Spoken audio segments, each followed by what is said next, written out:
What does this good movie, this alright movie, and this shitty movie all have in common? This guy. Meet M. Night Shyamalan.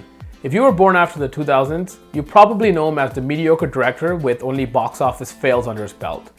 But his career is a lot more complicated than that. Let's learn why with his new movie Glass in theaters now.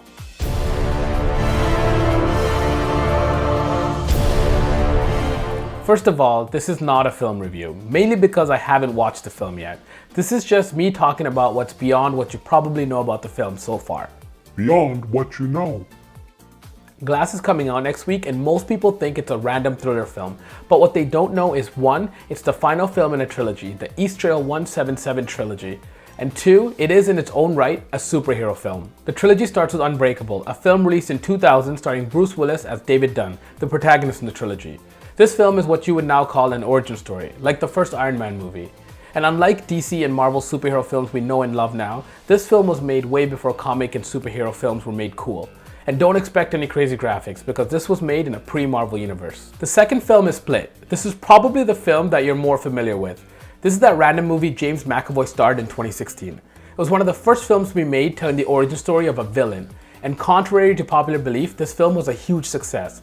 I say this because the only premise I had for M. Night as a director was that he was the shitty director who ruined the live-action remake of Avatar: The Last Airbender. As a child, this was one of the films that I was looking forward to seeing as a live-action remake, and he ruined it. They didn't even say Aang's name properly. So, are you the Avatar, Aang? Funny story about Split actually, I didn't know it was directed by M. Night, so I had bought the tickets and I've gone to the theater and sat down to watch the film. And I was sitting with my friends and the name went up that it was directed by M. Night and I got so pissed, I stood up and I left and I said, let's go to the next theater. And so we went in to watch Power Rangers, which unfortunately for me sucked. And Split turned out to be a really good film apparently, which I have yet to watch to this date. So this is why you don't judge a book by its cover. The last film in the trilogy, which has yet to be released, is Glass.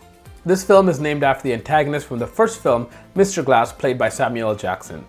And both Bruce Willis and James McAvoy will be reprising the roles from the first 2 films.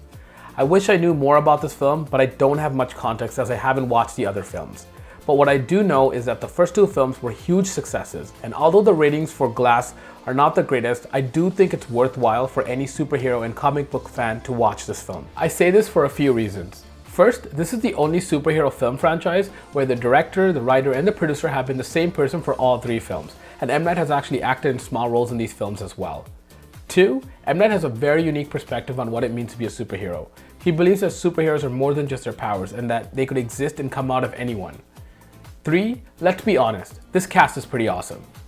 4, I think it'll be very interesting to experience the idea of a superhero film or a joined filmverse in a film outside of the Marvel or DC franchise. So this week I'm going to catch up on Unbreakable and Split and watch Glass in theaters, and I hope you do as well. I'll try my best to write a review afterwards or at least let you know if it was worth the while after I watch the film. Alright, so if you have any comments or info on the trilogy, please let me know in the comment section below, and until next time, please like, share, and subscribe.